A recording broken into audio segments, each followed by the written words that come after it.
Welcome दोस्तों, good morning.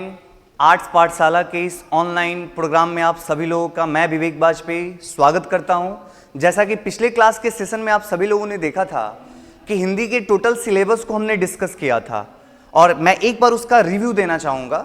जैसा कि आप जानते हैं कि आर्ट्स पाठशाला ने 12th बोर्ड के लिए 2025-26 के सेशन के बच्चों के लिए हिंदी का एक कंप्लीट सॉल्यूशन लेकर के आया है। जिन बच्चों की हिंदी में जो भी समस्याएं होंगी उनका यहाँ पे समाधान किया जाएगा, ठीक है। और पिछले क्लास में हम लोगों ने ये देखा था कि पूरे हिंदी के सिलेबस को हमने क्या किया था, सबसे पहले दो पार्टों में बांट दिया था। एक था जो बुक का सिलेबस था, दूसरा जो था वो व्याकरण का सिलेबस था। फिर बुक को हमने दो पार्ट में बांटा था, गद्यखंड काव्यखंड। फिर गद्यखंड के चैप्टर को डिस्कस किया था, काव्यखंड के चैप्टर को डिस्कस किया था। फिर हम लोगों ने क्या किया कि व्याकरण में हमको कितने सारे टॉपिक पढ़ने हैं, फिर बारी बारी से उसका नाम, उसके बारे में मैंने आपको बताया। और आज हम हिंदी का पहला इंट्रोडक्शन ओरिएंटेशन क्लास आप लोग के सामने हम लेकर आए हैं, जिस चैप्टर के बारे में मैंने पहले ही बताया था कि हिंदी का जो पहला लेसन है आपका पार्ट 1 बातचीत, जो कि सौभाग्य बैच और वॉरियर बैच दोनों बैच के बच्चों के लिए एक साथ उपलब्ध है। तो चलिए हम इस क्लास की शुरुआत करते हैं, ठीक है। चलिए आगे हम बढ़ते हैं। सौभाग्य बैच, वॉरियर बैच, दोनों बैच के बच्चों के लिए ये बैच है हमारा। हिंदी कक्षा 12th के पूरे सिलेबस को हम इसमें कवर करने वाले हैं। और आज जो मेरा पहला चैप्टर है बातचीत, जिसके राइटर हैं बालकृष्ण भट्ट। तो पहला तो आप ये याद रखिएगा कि प्रत्येक एग्जाम में राइटर का नाम पूछता है, लेखक का नाम फिक्स है कि आपको 3 से 4 नंबर में कंफर्म पूछेगा, चाहे वो काव्यखंड के राइटर हो चाहे वो आपके गद्यखंड के हो, दोनों में से 4 से 5 नंबर आपसे पूछ लिए जाते हैं।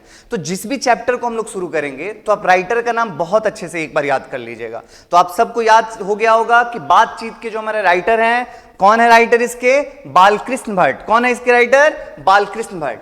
अब चलिए जरा हम बालकृष्ण भट्ट का परिचय ले लेते हैं। बालकृष्ण भट्ट के बारे में अगर बात करें तो बालकृष्ण भट्ट का जो जन्म हुआ है, बालकृष्ण भट्ट का जो जन्म हुआ है वो हुआ है 23 जून 1844। बालकृष्ण भट्ट का जन्म कब हुआ है? 23 जून 1844 को बालकृष्ण भट्ट का क्या? 23 जून 1844 को बालकृष्ण भट्ट का जन्म। एक तो क्वेश्चन ये कभी आपसे पूछ सकता है कि बालकृष्ण भट्ट का जन्म कब हुआ है? 23 जून 1844। यहां पे आप बालकृष्ण भट्ट की तस्वीर को भी देख सकते हैं। अगर हम बात करें इनके निधन की तो व्यक्ति के जीवन में 2 दिन सबसे महत्वपूर्ण होता है, जब उसका जन्म हो और दूसरा निधन। तो अगर इनके निधन की बात करें तो बालकृष्ण भट्ट का जो निधन हो रहा है 20 जुलाई 1914 को। अगर इनके निवास स्थान की हम बात करें कि इनका निवास स्थान कहां है तो इलाहाबाद उत्तर प्रदेश। याद रखिएगा, इलाहाबाद उत्तर प्रदेश इनका निवास स्थान है। बालकृष्ण भट्ट के माता का नाम था पार्वती देवी एवं पिता का नाम था बेनी प्रसाद। तो याद रखिएगा, अगर आपसे पूछा जाए कि माता का नाम, तो माता का नाम है पार्वती देवी और पिता का नाम क्या है इनके? वेनी प्रसाद। तो आप नहीं भूलिएगा इस चीज को, एकदम दिमाग में इस चीज को बैठा लीजिए। माता का नाम पार्वती देवी, पिता का नाम बेनी प्रसाद। अगर इनके पिताजी की चर्चा करें तो बालकृष्ण भट्ट के पिताजी एक व्यापारी थे और माता एक सुसंस्कृत महिला। पिताजी क्या है? व्यापारी, और माता क्या है? तो सुसंस्कृत महिला है, जिन्होंने बालकृष्ण भट्ट के मन में अध्ययन की रुचि एवं लालसा जगाई। अब सोचिए कि वो माता से प्रेरित होकर के बालकृष्ण भट्ट ने अपने जीवन में पढ़ाई की शुरुआत की।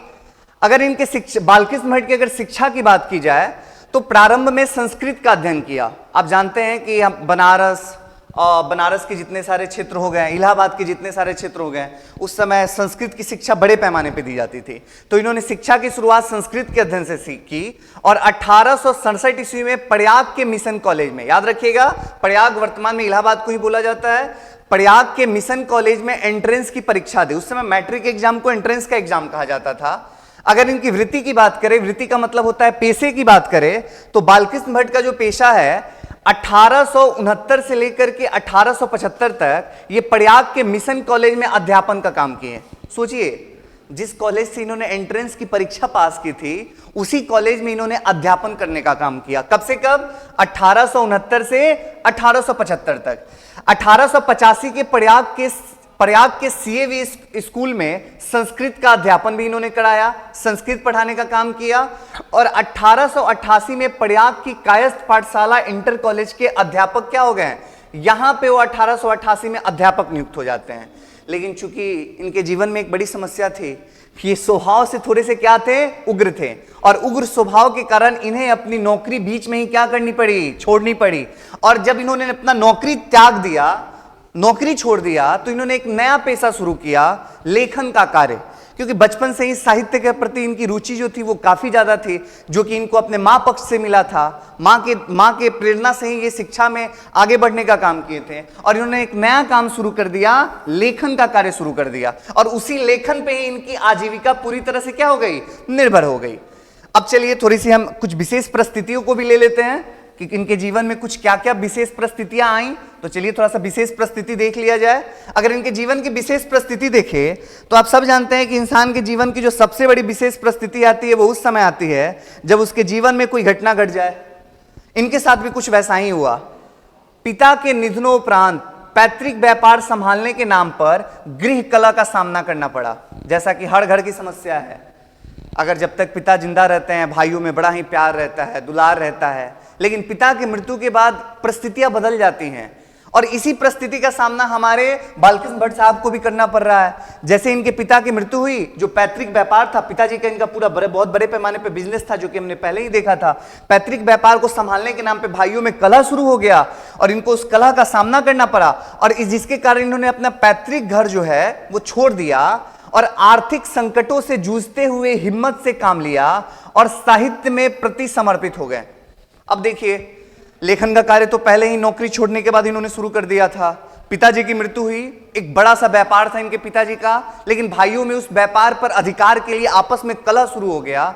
और हमारे बालकृष्ण भट्ट साहब ने क्या किया कि उस कलह के कारण उन्होंने उस व्यापार को अपने भाइयों को ही दे दिया, और उन्होंने अपने पिता का घर भी छोड़ दिया, जबकि उनकी आर्थिक परिस्थिति उस समय अच्छी नहीं थी। फिर भी इन सारी परिस्थितियों के बावजूद उन्होंने यह तय किया कि मैं आजीवन लेखन कार्य ही करूंगा, और अपने आप को लेखन के प्रति क्या कर दिया, समर्पित कर दिया। तो ये जो घटना है, ये इनके जीवन की एक विशेष परिस्थिति वाली घटना है, जो कि हम लोगों ने देखा। अगर हम बात करें इनकी रचनात्मकता का, तो चलिए इनके रचनात्मकता का स्तर हम देखते हैं। तो रचनात्मक सक्रियता की अगर बात की जाए तो भारतेंदु हरिश्चंद्र की प्रेरणा से हिंदी वर्धनी सभा प्रयाग की ओर से 1887 में हिंदी प्रदीप नामक मासिक पत्रिका निकालना क्या किया, प्रारंभ। पहले के टाइम में क्या होता था कि पत्र पत्रिका का बहुत महत्व दिया जाता था। भले आज के टाइम में लोग अखबार नहीं पढ़ते हैं, मैगजीन नहीं पढ़ते हैं, क्योंकि आज के टाइम में ऑनलाइन चाहे अन्य इतने सारे प्लेटफॉर्म है कि लोगों को सारे न्यूज की जानकारी त्वरित हो जाती है। लेकिन पहले के टाइम में ऐसे नहीं था। पहले के समय में क्या था कि लोग पत्र पत्रिका को बड़े चाव से पढ़ने का काम करते थे। तो उन्होंने एक मासिक पत्रिका निकालना शुरू किया, और उस मासिक पत्रिका किसकी तरफ से निकाला गया, तो हिंदी वर्धनी सभा प्रयाग की ओर से एक मासिक पत्रिका निकला, और उस मासिक पत्रिका का नाम क्या था, हिंदी प्रदीप। तो कभी कभी आपसे क्वेश्चन ये भी पूछ लिया जाता है कि बालकृष्ण भट्ट ने किस पत्रिका का संपादन किया था, तो याद रखिएगा हिंदी प्रदीप नामक पत्रिका थी। अगर थोड़ा सा हम आगे बढ़े तो कहता है कि सामाजिक, साहित्यिक, नैतिक, राजनीतिक विषयों पर निबंध लिखते रहे। और देखिए इनका विषय कितना अच्छा था। पहला तो इन्होंने सामाजिक साहित्यिक चीजों को चुना, इसके अलावा नैतिक, राजनीतिक को जैसे विषयों को चुना, और 1881 में वेदों की युक्तिपूर्ण समीक्षा की। 1881 में वेदों की युक्तिपूर्ण समीक्षा की, और कहता है कि लाला श्रीनिवास दास के संयोगिता स्वयंवर की कठोर आलोचना की। उस समय का एक किताब था 1886 में जो आया था, लाला श्रीनिवास दास के द्वारा लिखा गया संयोगिता स्वयंवर, इसका उन्होंने कठोर आलोचना करने का काम किया। और जीवन के अंतिम दिनों में हिंदी शब्दकोश के संपादन के लिए श्याम सुंदर दास द्वारा काशी आमंत्रित किए गए, लेकिन वहां पर भी अच्छा व्यवहार ना होने पर वहां पे भी वो क्या हो गए, अलग हो गए। वहां पे भी उन्होंने उस काम को क्या कर दिया, छोड़ दिया। तो इनके जीवन में हमेशा ही कुछ ना कुछ उथल पुथल की घटनाएं घटती रही। अगर इनकी रचनाओं की बात करें कि इन्होंने कौन कौन से रचनाएं लिखे हैं, तो चलिए थोड़ा सा इनकी रचना की तरफ भी हम गौर करते हैं कि इनके द्वारा लिखी गई कौन कौन सी किताबें हैं, कौन कौन सी रचनाएं हैं। तो अगर हम इनकी रचनाएं की बात करें, बालकृष्ण भट्ट की रचना की, तो सबसे पहले देखिए इन्होंने उपन्यास लिखा। आप जानते हैं कि हिंदी में बहुत सारी विधाएं होती हैं, उपन्यास होता है, नाटक होता है, निबंध होता है, एकांकी होता है, बहुत सारे आलोचनात्मक निबंध होते हैं, कई सारी विधाएं होती हैं। तो इन्होंने सबसे पहले जो नोवेल लिखने का काम किया, उपन्यास लिखने का काम किया, और इस पे विशेष गौर करना है क्योंकि आपको बालकृष्ण भट्ट की अन्य रचनाएं पूछ ली जाती है एग्जाम में ऑब्जेक्टिव एमसीक्यू के रूप में। तो आप उनकी महत्वपूर्ण रचनाओं को याद रखिएगा। जैसे उपन्यास में इनकी जो पहली रचना है वह है रहस्य कथा। कौन सी रचना है, रहस्य कथा। जो इनकी दूसरी उपन्यास है उसका नाम है नूतन ब्रह्मचारी। याद रखिएगा। दूसरा उपन्यास कौन है? नूतन ब्रह्मचारी। जो इनका तीसरा उपन्यास है 100 अजान एक सुजान, 100 अजान एक सुजान। जो इनका चौथा उपन्यास है उसका नाम है गुप्तवैरी। पांचवा इनका उपन्यास है रसातल यात्रा। इनका छठा उपन्यास जो है वह है उचित दक्षिणा। क्या है? उचित दक्षिणा। सातवां उपन्यास है इनका हमारी घड़ी। आठवां उपन्यास है सद्भाव का अभाव। और सबसे ज्यादा मैंने देखा है कि क्वेश्चन उनके उपन्यास से ही पूछ लिए जाते हैं। तो आप याद रखिएगा, टोटल 8 उपन्यास उन्होंने लिखा है बालकृष्ण भट्ट ने। पहला उपन्यास है रहस्य कथा। जो दूसरा उपन्यास है वो है नूतन ब्रह्मचारी। जो तीसरा इनका उपन्यास है 100 अजान एक सुजान। नेक्स्ट है इनका गुप्तवैरी। अगला उपन्यास है रसातल यात्रा। उसके अगला उपन्यास है उचित दक्षिणा। उसका अगला उपन्यास है हमारी घड़ी। और अंतिम उपन्यास था इनका जिसका नाम है सद्भाव का अभाव। तो एकदम इसको दिमाग में छाप लेना है, बैठा लेना है। अगर हम इसके आगे बात करें इनके द्वारा लिखे गए नाटक की, तो ये तो 8 उपन्यासों का नाम आपने देखा। इन्होंने कुछ नाटक की भी क्या की है? रचनाएं की हैं। तो चलिए इनकी कुछ नाटक रचना को हम लोग देखने का काम करते हैं कि इन्होंने कौन कौन सी नाटक रचनाएं की हैं। तो इनका जो पहला नाटक रचना है, ये यहां पे नाटक दिया हुआ है, नाटक रचना इनका। तो इनका जो पहला नाटक रचना है वो है पद्मावती। पहला नाटक रचना कौन है? पद्मावती। और ये आपके बिहार बोर्ड में पूछा गया क्वेश्चन है। पहला नाटक रचना है इनका पद्मावती। जो इनका दूसरा नाटक रचना है वो है कृतार्जुनियम। जो तीसरा है वह है वेणी संघार। जो इनका अगला है वो है शिशुपाल वध। ये सब नाटक रचना है। इसके अलावा है नल दमयंती या दमयंती स्वयंवर। ये भी इनके द्वारा लिखा गया ही नाटक रचना है। जो इनका अगला नाटक रचना है वो है शिक्षादान। इसका अगला है चंद्रसेन। फिर है सीता का वनवास। अगला है पतित पंचम। इसके अलावा है मेघनाथ वध। इसके अलावा इनका नाटक रचना है कट्टर सूम की एक नकल। उसके अलावा है बृहन्नला। बृहन्नला आप जानते हैं भगवान कृष्ण के द्वारा अर्जुन को बोला गया था कि आप बृहन्नला बनने का काम करें। उस पर उनकी एक बहुत ही सुंदर कृति है। इसके अलावा आप आइएगा तो इनकी अगली रचना है इंग्लैंडेश्वरी और भारत की जननी। इंग्लैंडेश्वरी और भारत की जननी। इसको मैं मिटा देता हूं थोड़ा सा और आपको अच्छे से दिखाई दे। इंग्लैंडेश्वरी और भारत की जननी। इसके अलावा है भारतवर्ष और कली, 2 दूरदेशी, एक रोगी और एक वैद्य। इसके अलावा है रेल का खेल। इसके अलावा क्या है? रेल का विकट खेल। इसके अलावा है बाल विवाह। ये सब नाटक है इनकी। ये सब कौन सी रचनाएं हैं? नाटक। इसमें आपको मेन कौन कौन सा याद रखना है वो सुन लीजिए। नाटक में आप मेन पद्मावती को तो एकदम कभी भूलिएगा ही नहीं। पद्मावती, कृतार्जुनियम, वेणी संघार और शिशुपाल वध। और एक याद रख लीजिए नल दमयंती या दमयंती का स्वयंवर। ये ऊपर वाले सबसे महत्वपूर्ण होते हैं क्योंकि अधिकांश देखा गया है कि ऊपर वाले से ज्यादा क्वेश्चन पूछे जाते हैं। तो ये एकदम दिमाग में बैठा लीजिएगा। अगर इनके प्रहसन रचना की बात की जाए कि इन्होंने कौन कौन सी प्रहसन रचनाओं को लिखने का काम किया है, तो आइए उनके प्रहसन रचना को भी हम लोग देख लेते हैं। प्रहसन रचना में इनका पहला है जैसा काम वैसा परिणाम। याद रखिएगा ये इन्हीं की रचना है, जैसा काम वैसा परिणाम। ये इनके प्रहसन रचनाओं में क्या है कि जैसा काम वैसा परिणाम। इसके अलावा है नई रोशनी का विष, नई रोशनी का विष। इसके अलावा आचार विडंबन। अगर इनके निबंध की बात की जाए तो 1000 से अधिक इन्होंने निबंध लिखने का काम किया है। जो इनका एक खंड है जिसका नाम है भट्ट निबंध माला। किस नाम से इनके 1000 निबंधों का संग्रह है? भट्ट निबंध माला। और यह भी क्वेश्चन आपके बिहार बोर्ड में पूछा गया क्वेश्चन है कि बालकृष्ण भट्ट के 1000 निबंधों का जो संग्रह है उसका क्या नाम है? तो भट्ट निबंध माला। और ये 2 खंडों में प्रकाशित है, 2 खंडों में इसका संग्रह किया गया है। तो चलिए मैंने तो एक थोड़ा सा आपको ब्रीफिंग दिया, अब मैं थोड़ा सा इसको बता दूं कि इसका मेन जो मेरा उद्देश्य है वो क्या है। तो चलिए आइए आप एक बार देख लीजिए ऊपर से। पहला क्वेश्चन आपसे पूछेगा जन्म। सबको याद हो गया होगा कि इनका जन्म कब हुआ था? 23 जून 1844। निधन आप याद कर लीजिएगा 20 जुलाई 1914। निवास स्थान सबको याद हो गया होगा इलाहाबाद उत्तर प्रदेश। माता और पिता का नाम, माता का नाम पार्वती देवी। ये तो एकदम याद रखिएगा क्योंकि इन्हीं की प्रेरणा से इन्होंने शिक्षा लेने का काम किया। पिता का नाम इनका है बेनी प्रसाद भट्ट। और याद रखिएगा पिता इनके बहुत फेमस व्यापारी थे और इसी व्यापार के लिए तो जब इनके पिता की मृत्यु हो जाती है तो इनको भाइयों में आपस में क्या होता है, कलह होता है और ये घर छोड़ के क्या होते हैं, चले जाते हैं। इसके अलावा बस इंपॉर्टेंट है कि इन्होंने पहले संस्कृत का अध्ययन करना शुरू किया और बाद में 1867 में प्रयाग के मिशन स्कूल में एंट्रेंस की परीक्षा भी इन्होंने देने का काम किया था। शुरू में जिस स्कूल में ये पढ़ाए थे उसी स्कूल में प्रिंसिपल बन के गए। पिता की मृत्यु के बाद आर्थिक संकटों का इनको सामना करना पड़ा। उन्होंने एक पत्रिका निकालने का काम किया था जिसका नाम था हिंदी प्रदीप। याद रखिएगा बालकृष्ण भट्ट ने एक पत्रिका निकाली थी जिसका नाम था हिंदी प्रदीप। और याद रखिए एक चीज और सबसे इंपॉर्टेंट है कि सामाजिक, साहित्यिक और नैतिक राजनीतिक विषयों पर उन्होंने बहुत सारे निबंध लिखने का काम किया। और बाद में आप उनका उपन्यास जो रहस्य कथा, नूतन ब्रह्मचारी, 100 अजान, 1 सुजान, गुप्तवैरी, रसातल यात्रा, ये देख लीजिएगा। उनके द्वारा लिखा गया नाटक एक बार अच्छे से अपने बुक से देख के याद कर लीजिएगा। इसके अलावा प्रहसन देख लीजिएगा और इनके निबंधों का जो संग्रह है भट्ट निबंधमाला, इसको एकदम आप याद कर लीजिएगा। अगर आप इतना कर लेते हैं, निकाल लेते हैं, आपका एक क्वेश्चन भी लेखक परिचय से नहीं छूटने वाला है। बस उसको यही करना है कि पढ़ना है अच्छे तरीके से और उसको अपने दिमाग में एकदम रचा बसा लेना है। चलिए हम क्लास को आगे लेकर के चलते हैं। अगर आगे हम थोड़ा चलते हैं,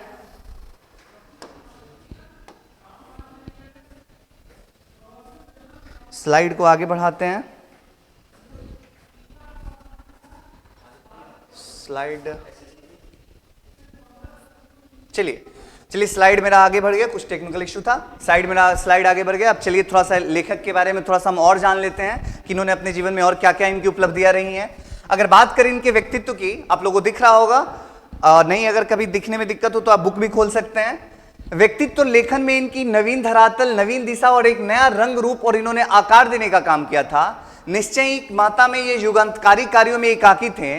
स्वयं भारतेंदु हरिश्चंद्र, ये एकदम बहुत इंपॉर्टेंट नाम है, आप इसको एकदम भूलिएगा नहीं कभी, एकदम इसको दिमाग में क्या कर लीजिए, बैठा लीजिए, रचा लीजिए, बसा लीजिए। भारतेंदु हरिश्चंद्र को दिमाग में क्या कीजिए, रसा बचा लीजिए। कहता है कि भारतेंदु हरिश्चंद्र, प्रताप नारायण मिश्र, प्रेमघन, राधाचरण गोस्वामी जैसे अनेक महान साहित्यकार उनके साथ थे। अब सोचिए कि कैसे कैसे लोगों के बारे में इनके साथ उदाहरण दिया जा रहा है। भारतेंदु हरिश्चंद्र हिंदी जगत के सबसे प्रसिद्ध व्यक्तियों में से एक हैं। प्रताप नारायण मिश्र, प्रेमघन, राधाचरण गोस्वामी, अनेक महान साहित्यकार उनके साथ थे। किंतु ये एक सर्वसम्मत स्थापित मान्यता है कि अपने युग के सर्वाधिक सक्रिय, मुखर और प्रदीर्घ समय तक सुदृढ़ निष्ठा के साथ तेजस्वी लेखन का साहित्य सेवा करते रहने वाले समर्पित साहित्यकार बालकृष्ण भट्ट थे। देखिए इनकी क्या विशेषता है, ये काफी सक्रिय थे। मुखर का कहने का मतलब है कि व्यक्ति के अंदर ये क्षमता होनी चाहिए सही को सही कहने की और गलत को गलत कहने की। अगर एक सबसे अच्छे साहित्यकार की, सबसे अच्छे लेखक की ये पहचान होती है कि वो अपने समय के सही चीजों को प्रोत्साहित करता है, अगर उसके समय कोई गलत चीजें हो रही हैं तो उसका विरोध करने का काम करता है। और इसमें बालकृष्ण भट्ट एकदम अग्रणी व्यक्ति हैं, बहुत ही मुखर थे। कहता है कि भारतेंदु युग के 2-3 प्रमुख साहित्यकारों में से एक, जिनके अनवरत लेखन से भारतेंदु युग का रचनात्मक युग व्यक्तित्व निर्मित हुआ तथा आगे के द्विवेदी युग के मूलाधार निमित्त हो सका। देखिए कभी कभी हमारे साहित्य में क्या किया जाता है कि जो लेखक जिस समय प्रसिद्ध होते हैं उनके नाम पे एक एरा, एक पूरे युग का नाम दे दिया जाता है। जिस समय हमारे भारतेंदु हरिश्चंद्र का समय था तो उसको भारतेंदु युग बोला गया। इसके अलावा जब हमारे हजारी प्रसाद द्विवेदी जी का समय था तो उसको द्विवेदी युग बोला गया। तो भारतेंदु हरिश्चंद्र युग से लेकर के द्विवेदी युग तक के सारे तत्वों को बालकृष्ण भट्ट ने अपने में समाहित किया था। ठीक है, इसके आगे हम चलते हैं। कहता है कि साहित्य केवल, इस पॉइंट पे सबसे ज्यादा इंपॉर्टेंट ध्यान दीजिएगा आप लोग, कि साहित्य केवल कल्पना, विलास और मनोरंजन की विषय वस्तु नहीं है। जैसे बहुत लोग को लगता है ना कि साहित्य का मतलब क्या है, एकदम मनोरंजन। जैसे हिंदी का पीरियड आएगा, लगता है सबको अरे चलो मजा आने वाला है। अरे तो मजा तो आएगा, लेकिन साहित्य में रस है, मैं इस चीज को एक्सेप्ट करता हूं, लेकिन साहित्य समझने की चीज है। साहित्य आपको भावनात्मक रूप से जगाने का काम करता है। साहित्य आपको संवेदनात्मक बनाता है, आपके अंदर संवेदना की भावना को जागृत करने का काम साहित्य करता है। तो कहता है, इस 5 पॉइंट को याद रखिएगा कि साहित्य केवल कल्पना, विलास और मनोरंजन की वस्तु नहीं है, अपितु वह जन समूह के चित्त के विकास का संवाहक है और जन संस्कृति के विकास प्रवाह का मूर्त वाग्मय उपादान है, जो गहन लोक संप्रीति की उपजता और दिशा को पाता है। कहता है कि यह बोधपूर्ण प्रधान मान्यता भारतेंदु युग के साहित्य से बनती है और इसके द्रष्टव्यों को बालकृष्ण भट्ट प्रमुख हैं। मतलब इस साहित्य को इस रूप में स्थापित करने में बालकृष्ण भट्ट का बहुत बड़ा योगदान है, जिन्होंने साहित्य को मनोरंजन की विषय वस्तु से गहन चिंतन और समाज की संवेदनाओं से जोड़ने का काम किया। और आगे कहता है कि आधुनिक हिंदी नवजागरण और राष्ट्रीय आंदोलन के दौर में, कहता है कि आधुनिक हिंदी नवजागरण और राष्ट्रीय आंदोलन के दौर में नए सिरे से अपनी भाषा और साहित्य की मौलिक लोकवादी प्रकृति एवं जातीय निष्ठा की पहचान करते हुए तदनुरूप दिशा और प्रवाह देने का कार्य जिन महान लेखकों ने अपनी रचनात्मक गतिविधियों द्वारा संपन्न किया, उनमें भट्ट जी विशेष रूप से स्मरणीय हैं।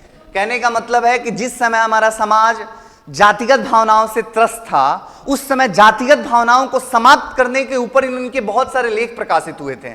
जिस समय हमारा समाज ऊंच नीच कई सारी विडंबनाओं से घिरा हुआ था, वो तो आज भी कहीं ना कहीं किसी रूप में दिखता है, ये तो विडंबना है हमारे देश की, लेकिन फिर भी जिस समय अपने प्रचंड अवस्था में था, उस समय हमारे बालकृष्ण भट्ट ने अपने निबंधों के माध्यम से उसका विरोध करने का काम किया, जो इनकी दूरदर्शी सोच को दिखाता है। अगर हम बालकृष्ण भट्ट की आगे बात करें तो कहता है कि बालकृष्ण भट्ट गद्यकार थे और अपनी अभिरुचि मानस और प्रतिभा के परिवेश और यथार्थ से संपूर्ण सरोकार रखने वाले लेखक पत्रकार थे। अब देखिए यहाँ पे एक बहुत अच्छा शब्द का इस्तेमाल किया गया है बालकृष्ण भट्ट के लिए, एक लेखक पत्रकार थे। और कहता है कि उनके गद्य की भाषा और कला की जड़ें परिवेश और यथार्थ में थी। यहाँ परिवेश और यथार्थ कहने का मतलब है कि ये नहीं कि कोई हवा हवाई बात कर रहे हैं, वो अपने लेखक के माध्यम से समाज के उस समय की मूल बिंदुओं और मूल समस्याओं को उजागर करने का काम कर रहे हैं। और एक पत्रकार क्या करता है? समाज की समस्याओं को दिखाने का काम करता है। तो ये लेखक होकर के अपने लेखनी के माध्यम से समाज की कुरीतियों को दिखाने का काम कर रहे हैं, जातिगत भावनाओं को समाप्त करने के लिए लेख लिख रहे हैं, इसीलिए इनको लेखक पत्रकार बोला गया है। और उनके गद्य की भाषा और कला की जड़ें यथार्थ हैं, मतलब हवा हवाई नहीं है, जो वास्तविकता में जो घटनाएं हो रही हैं उसको दिखाने का बालकृष्ण भट्ट काम कर रहे हैं। अगर हम थोड़ा सा और आगे चलते हैं तो कहता है कि लोक व्यवहार में बोलचाल, बातचीत और अभिव्यक्ति में मूर्त भाषा और कला ही उनके गद्य का कलेवर बन जाती है। देखिए कितने अच्छे शब्द का इस्तेमाल किया गया है कि लोक व्यवहार में बोलचाल, बातचीत और अभिव्यक्ति में मूर्त भाषा और कला ही उनके गद्य का कलेवर बन जाता है। और कहता है कि वह नवजागरण और स्वाधीनता संघर्ष का दौर था, जिसमें भीतरी और बाहरी, स्वदेशी और विदेशी शक्तियों का टकराव और संघर्ष ही जागरूक गद्य लेखक की नियति थी। मतलब ये उस समय की बात चल रही है जब हमारा भारत देश गुलाम था, हमारे देश के लिए स्वतंत्रता संघर्ष चलाए जा रहे थे। तो उस समय अधिकांश लेखकों का ध्यान कहां था? स्वतंत्रता संघर्ष पे लिखने पे। और उस समय के लेखक है हमारे बालकृष्ण भट्ट, तो कहीं ना कहीं इनकी लेखनी में भी उन चीजों को आप स्पष्ट तौर पर देख सकते हैं। आगे कहता है कि यह टकराव और संघर्ष भट्ट जी के लेखन में आंतरिक दृढ़ता, तेज और तेवर बनकर उभरता है। भट्ट जी ने हिंदी प्रदीप में, जैसे आके आप पिछले पढ़ चुके हैं कि भट्ट जी ने एक मासिक पत्रिका का संपादन किया था जिसका नाम था हिंदी प्रदीप, तो अभी उसी की चर्चा कर रहा है कि हिंदी प्रदीप में पूरे अधूरे अनेक उपन्यास लिखे हैं, नाटक और प्रहसन लिखे हैं, किंतु निबंध ही उनकी वह विधा है जिससे उनका अभिप्राय पूर्ण से उद्देश्य लेखन पूरी शक्ति, सामर्थ्य और वैभव के साथ प्रकट हुआ। मतलब सबसे बेहतर तरीके से अगर इन्होंने उपन्यास, प्रहसन और अन्य चीजों में जिसको सबसे बेहतर लिखा, वो भट्ट जी ने निबंध में लिखा। कौन सा विधा लिखा? निबंध को लिखने का काम किया। और कहता है कि सामयिक समस्याओं पर उन्होंने जमकर लिखा। सामयिक समस्याओं मतलब होता है कि वर्तमान समय की समस्या, किसी भी काल में जो वर्तमान समय की, उस समय की कालांतर की जो समस्याएं होती हैं उसको सामयिक समस्या कहा जाता है। तो हमारे भट्ट जी ने क्या किया? सामयिक समस्याओं पर जम के लिखने का काम किया। और कहता है जैसे आप देख सकते हैं उस समय के सबसे महत्वपूर्ण मुद्दा कौन कौन सा था? जब हमारा देश गुलाम था, हम लोग स्वतंत्रता संघर्ष के लिए लड़ रहे थे, स्वतंत्रता संग्राम चल रहा था, उस समय हमारे देश की जो सबसे मूल समस्या थी, अगर उसकी बात की जाए तो एक मिनट में इसको स्लाइड को ये कर देता हूं ताकि आपको स्पष्ट तौर पे दिख पाए। मैं इसको थोड़ा सा मिटा देता हूं, तब आपको मूल समस्याओं से अवगत कराता हूं कि हमारे देश में उस समय मूल समस्याएं कौन कौन सी थी। तो अगर मैं उस समय की मूल समस्याओं की बात करूं तो आप जानते हैं कि सबसे बड़ी मूल समस्या उस समय की थी बाल विवाह। आप देखिएगा कि उस समय की सबसे बड़ी समस्या थी बाल विवाह। लड़कियों को अपना अधिकार नहीं मिल रहा था, कम उम्र में ही उनकी शादी कर दी जा रही थी। इस पर उन्होंने लिखने का काम किया। दूसरी उन्होंने जिस पर लिखने का काम किया वो है स्त्री शिक्षा, और ये आज भी महत्वपूर्ण विषय बना हुआ है, तो स्त्री शिक्षा पे लिखने का काम किया। तीसरा इनका सबसे बढ़िया विषय था महिला स्वतंत्रता, राजा प्रजा, उस पर इन्होंने लिखने का काम किया। और आप जानते हैं कि हमारे देश की आज भी ये सबसे बड़ी दुर्भाग्य है कि जो इस देश को, पूरे देश को अन्न देने का काम करता है, जो हमारा अन्नदाता है, जो हमारा किसान है, उसकी स्थिति उस समय भी बुरी थी और कहीं ना कहीं आज भी उसकी स्थिति बुरी है। तो किसानों की दुर्दशा पे भी उन्होंने उस समय लिखने का काम किया था स्वतंत्रता संघर्ष के दौरान। तो आप देख सकते हैं कि किसानों की दुर्दशा मतलब कृषकों की दुर्व्यवस्था पर भी दुरावस्था पर भी लिखने का काम किया। फिर चूंकि उस समय अंग्रेजों ने भारत में शिक्षा पद्धति को चलाई थी तो अंग्रेजी शिक्षा पे भी बालकृष्ण भट्ट ने जम के लिखने का काम किया। इसके अलावा सुशिक्षितों में परिवर्तन उस पे लिखा, देश सेवा। और आप जानते हैं कि उस समय समाज में हमारे अंधविश्वास की जो भावना थी वो अपनी प्रचंड जड़ें जमा चुकी थी, तो उन्होंने अंधविश्वास पे भी लिखने का काम किया। आप इन सारे बिंदुओं को देख करके आपको ये लग गया होगा कि बालकृष्ण भट्ट एक ऐसे लेखक हैं, एक ऐसे जीवंत निबंधकार हैं जिन्होंने समाज की मूल समस्याओं को उठाने का काम किया, और उस पर उठाया ही नहीं बल्कि लिखने का काम किया, अपना विचार देने का काम किया, और अपने लेखन क्षमता से उन्होंने इन सारी समस्याओं का विरोध करने का काम किया। अगर हम थोड़ी सी और आगे देखते हैं तो आगे कहता है कि विविध मनोभावों और भाषा साहित्य के विषयों पर भी खुलकर लिखा, और व्यक्तिगत व्यंजक आत्मपरक कलात्मक निबंध भी उन्होंने इतने लिखे कि उनकी संख्या सैकड़ों में है। आचार्य रामचंद्र शुक्ल, बहुत फेमस राइटर हैं हमारे भारत के आचार्य रामचंद्र शुक्ल, तो आचार्य रामचंद्र शुक्ल ने निबंधकार के रूप में उन्हें अंग्रेजी साहित्य के एडिशन और स्टील की श्रेणी में रखा। और यह भी बिहार बोर्ड का पूछा हुआ क्वेश्चन है। क्वेश्चन क्या पूछा था? क्वेश्चन पूछा था कि किसने बालकृष्ण भट्ट की तुलना एडिशन से की है। एक क्वेश्चन पूछता है कि किसने बालकृष्ण भट्ट की तुलना एडिशन से की है। तो नाम याद रखिएगा उन राइटर का, रामचंद्र शुक्ल।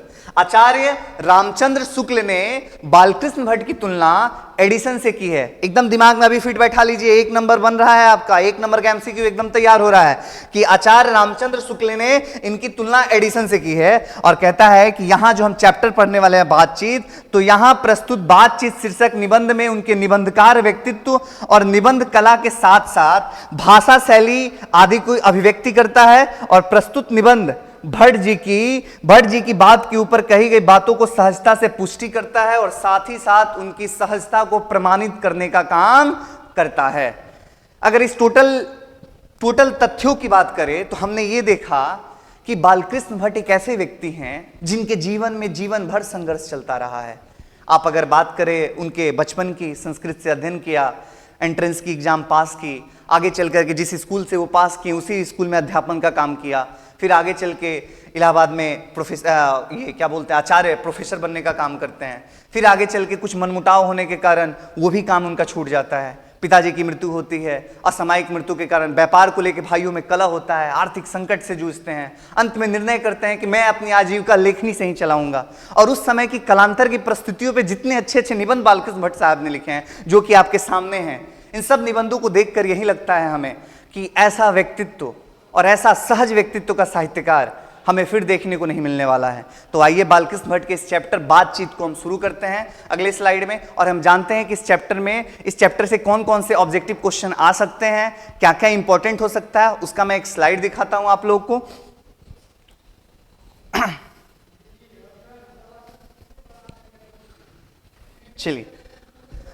चलिए थोड़ा सा अब जिस चीज को मैंने आपको पढ़ाया लेखक परिचय के बारे में उससे जान लीजिए कि कैसे। आप देखिए दिया तो बहुत ज्यादा है, अगर हम बात करें तो 13 चैप्टर के 13 लेखकों का पूरा सारा डाटा याद करना तो मेरे लिए बहुत मुश्किल है। तो मैं क्या करूंगा कि जब भी चैप्टर शुरू करूंगा एक बार आप अपना बुक निकाल करके अपने सामने रखिएगा, मैं उसका पीडीएफ यहाँ पे अपने बोर्ड पे डालूंगा और एक बार मैं रीडिंग के माध्यम से आपसे उसको रूबरू करवा दूंगा। रूबरू करवाने से क्या होगा कि कोई भी चीज हमारे दिमाग एक बार में एक्सेप्ट नहीं करता है, वो 1-2 बार जब तक चर्चा नहीं होती है वो चीज सहजता के साथ नहीं आती। मैं चाहता तो डायरेक्ट आपको ये मेन पॉइंट करा देता, लेकिन फिर आप उस चीज को महसूस नहीं कर पाते। साहित्य एक ऐसा चीज है कि आप जितना उसमें अंदर जाइएगा ना उतना ही मजा आता है। ठीक है, तो मैंने क्या किया कि आपको एक परिचय को पूरा अच्छे से बताया।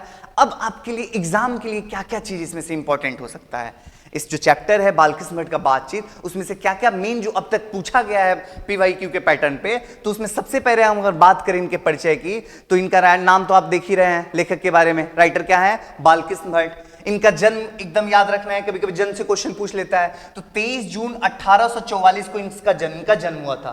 तो बालकृष्ण भट्ट का जन्म आज के बाद आपसे पूछा जाए एकदम सबके दिमाग में बैठ जाना चाहिए। 23 जून 1844। कितना?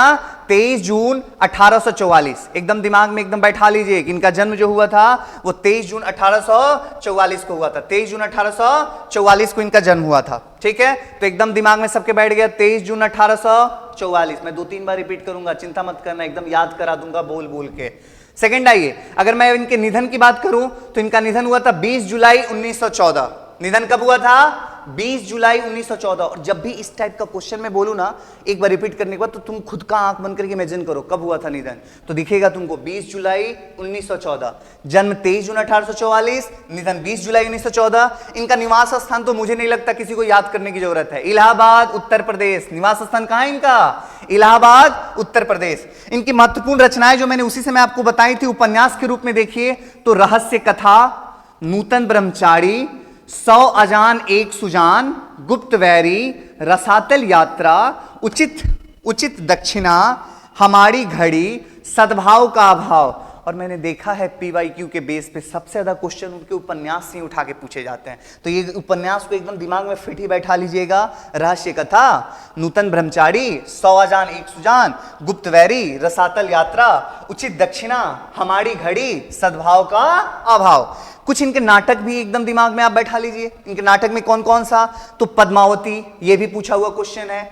दूसरा कौन है नाटक इनका? कृतार्जुनियम, वेणी संहार, शिशुपाल वध, नल दमयंती या दमयंती स्वयंवर। इसके अलावा ये चंद्रसेन, सीता वनवास, इसके अलावा पतित पंचम, मेघनाथ का वध, कट्टर सूम की नकल, वृहन्नला। ये चूंकि टाइपिंग तो मिस्टेक हो गया है, याद रखिएगा वृहन्नला आपके बुक में अच्छे से दिया हुआ है, आप वहां से नोट कर लीजिएगा। इंग्लैंडेश्वरी, भारत जननी, भारतवर्ष और कली, दो दूरदेशी, एक रोगी और एक वैद्य। ये भी पूछा हुआ क्वेश्चन है, एक रोगी और एक वैद्य इनका नाटक है बालकिस्मत का। रेल का विकट खेल और बाल विवाह। एकदम आप इसको एकदम अपने दिमाग में छाप ही लीजिएगा कि ये सब एकदम इंपॉर्टेंट है, आ सकता है एग्जाम में, इसीलिए हमने उसमें पूरे स्लाइड से काट करके ये आपके लिए बनाया है कि इसको एकदम एस्केप आप कर ही नहीं सकते हैं। एकदम आपको इसको क्या करना होगा? इसको देखना ही होगा आपको, तब जाकर के आपका काम चलेगा। ठीक है, अब चलिए थोड़ा सा हम आगे चलते हैं नेक्स्ट स्लाइड की तरफ। इस चैप्टर का थोड़ा सा मैं सारांश बता देता हूं, और जो अगला क्लास हमारा होगा उसमें उस चैप्टर का पूरा मैं डिस्कस करूंगा। अगर मैं इस केवल चैप्टर के पूरे को समरी को अगर एक बार मैं समेटना चाहूं तो याद रखिएगा कि बाल्किस भट्ट द्वारा रचित बातचीत निबंध में वाक शक्ति के महत्व को बताया गया है। मतलब अगर आपसे कोई पूछ ले कि इस चैप्टर में किस चीज के महत्व को बताया गया है, तो याद रखिएगा वाक शक्ति के महत्व को बताया गया है। वाक शक्ति से आप सब परिचित हैं, बोलने की कला। वाक शक्ति, बोलने की कला। ये बोलने की कला एक ऐसी कला होती है जिसके द्वारा आप किसी भी व्यक्ति को मंत्रमुग्ध कर सकते हैं। कहा जाता है ना, ऐसी वाणी बोलिए मन का आपा खोएं, औरन को शीतल करें अपहों शीतल होएं।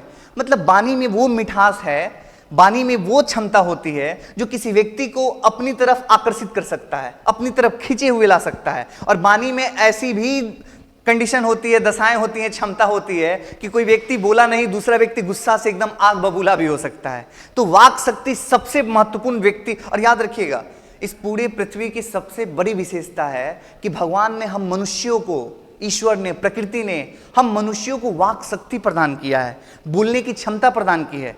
ये क्षमता उन्होंने अन्य जीवों ने नहीं प्रदान की है। अन्य जीव जो है उनका जो भाषा है वो उस तरीके से परिष्कृत भाषा नहीं है, बोलते तो वो भी हैं लेकिन वो परिष्कृत भाषा उनका नहीं है। लेकिन हम मनुष्य के पास ये ऐसी क्षमता है जिसके द्वारा हम अपने प्यार को, संवेदना को, गुस्से को, प्रतिकार को, सबको व्यक्त कर सकते हैं। तो पहले ही पॉइंट में कहता है कि बाल्किस भट्ट द्वारा रचित बातचीत निबंध में वाक शक्ति के महत्व को बताया गया है। तो पहला एकदम दिमाग में रखिएगा, किसके महत्व को बताया गया है? वाक शक्ति। लेखक बाल्किस भट्ट बताते हैं कि अगर वाक शक्ति मनुष्य में ना होती तो सारी सृष्टि गूंगी होती। कल्पना करके देखो, अगर हम सब लोग में ये बोलने की क्षमता नहीं होती तो आज यहां आकर के तुमको समझा रहा होता? एकदम नहीं। क्या तुम अपनी भावनाओं को हम तक पहुंचा पाते? एकदम नहीं। ये सारी पृथ्वी गूंगी प्रतीत होती, हम भी जानवरों की श्रेणी में हो जाते हैं।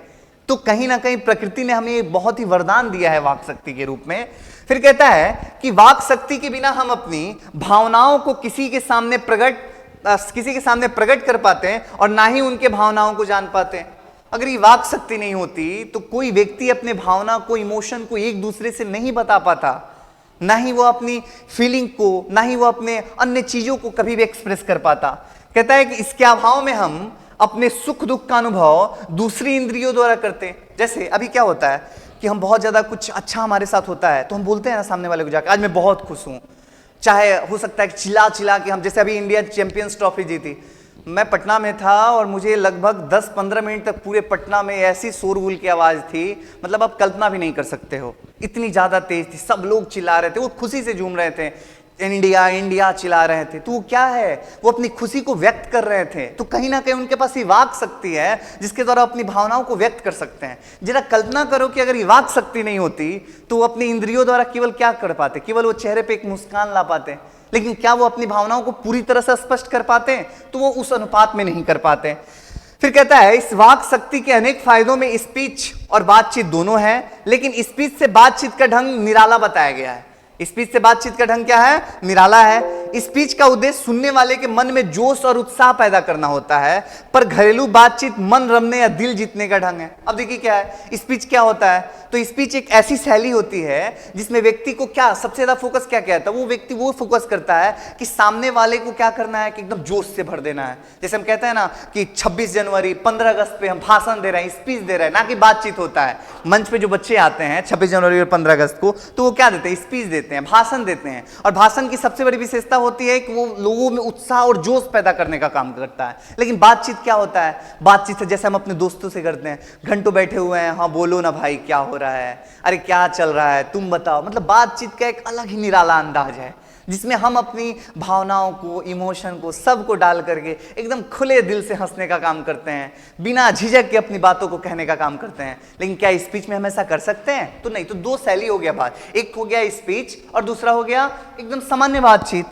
आगे कहता है कि बेन जॉनसन, एक व्यक्ति है बेन जॉनसन, बेन जॉनसन का कहना है कि बोलने से मनुष्य के रूप का साक्षात्कार होता है। ऐसे हमारे साहित्य में भी कहा गया है कि इंसान बोलता है तभी उसके व्यक्तित्व का भी पता चलता है, जब तक इंसान बोलेगा नहीं उसके व्यक्तित्व का निर्धारण आप नहीं कर सकते हैं। और बेन जॉनसन महोदय कहते हैं कि बोलने से मनुष्य के रूप का क्या होता है? साक्षात्कार होता है कि मनुष्य कैसा है। कहता है कि यह बहुत उचित जान पड़ता है, अर्थात जब तक मनुष्य बोलता नहीं है तब तक ना तो उसका गुण प्रकट हो सकता है ना ही उसका दोष। मतलब कल्पना करो कि कोई एक बच्चा है जो किसी क्लास में बैठा हुआ है और टीचर कुछ भी पूछ रहे हैं, ना वो हाँ में जवाब दे रहा है, ना में चुपचाप एकदम गुम बैठा हुआ है, तो क्या कभी भी उस बच्चे की प्रतिभा निखर पाएगी? चाहे क्या कभी टीचर उस बच्चे की प्रतिभा जान पाएंगे? कभी नहीं।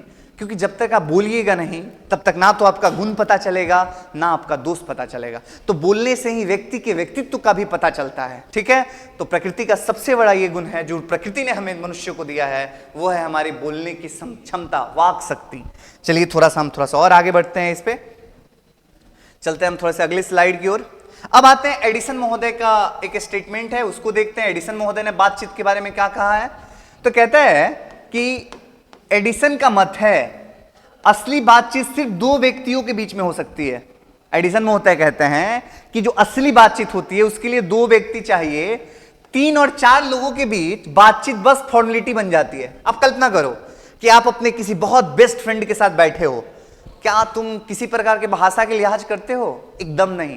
तुम खुल के एकदम बात करते हो, एकदम अपने मन का बात, लगता है कि आज तो मेरा दोस्त मिल गया है, अपने मन का, दिल का सारा भरास निकाल लेना है। जितनी तुम तल्लीनता से बात करते हो, तो बातचीत करने के लिए हमेशा दो व्यक्ति चाहिए, और जब दो व्यक्ति होंगे तो वो जो बातचीत होगा ना वो बड़ी तल्लीनता से के साथ होगा, उसमें किसी फॉर्मेलिटी की जरूरत नहीं पड़ती है। लेकिन जैसे ही किसी इस बातचीत में दो लोगों के बीच में कोई तीसरा आ जाए तो जरूर हो सकता है कि इंसान ये सोचता है कि भाई हो सके कि मेरे बातचीत से कहीं तीसरे की भावना को ठेस ना पहुंच जाए, चाहे कोई बुरा ना मान जाए। तो हम वहां पे क्या करते हैं कि अपने बातचीत में जो हम अपने मित्र के साथ कर सकते थे एकदम टॉपिक ही बदल देते हैं।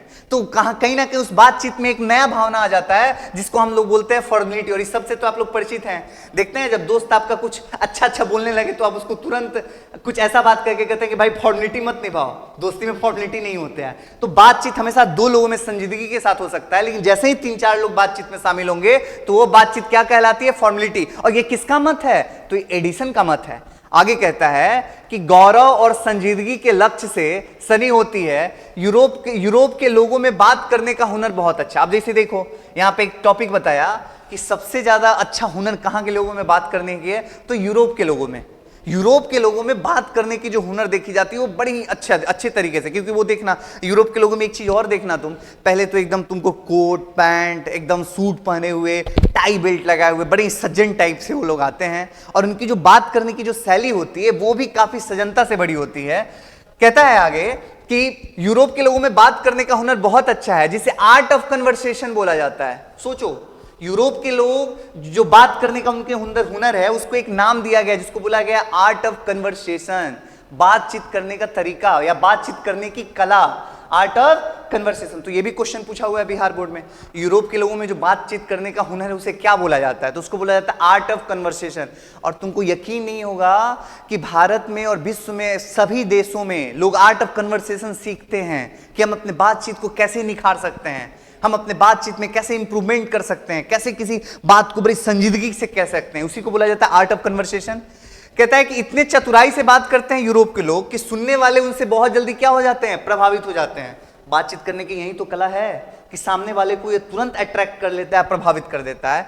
कहता है कि सुहृदय गोष्ठी इसी का नाम है, हम बातचीत के द्वारा किसी के हृदय को जीत सकते हैं और किसी पर अपना प्रभाव डाल सकते हैं। बातचीत के द्वारा हम किसी को क्रोधित मन को शांत भी कर सकते हैं। अब सोचो कि बातचीत की कितनी बड़ी कला है कि किसी के हृदय को हम जीत सकते हैं, किसी पर अपना प्रभाव डाल सकते हैं, यहां तक कि अगर बातचीत के द्वारा अगर कोई व्यक्ति क्रोधित है तो उस क्रोधित व्यक्ति को हम शांत भी कर सकते हैं। और इसीलिए आपने विभिन्न मंचों पे सुना होगा कि दुनिया में बिना संवाद का किसी भी समस्या का हल संभव नहीं है। तो आप भी अपने जीवन का एक लक्ष्य बनाइए कि जीवन में कभी भी समस्या हो, जिससे भी समस्या हो, आप बातचीत करो। बातचीत जो है दुनिया में हर समस्या का समाधान है।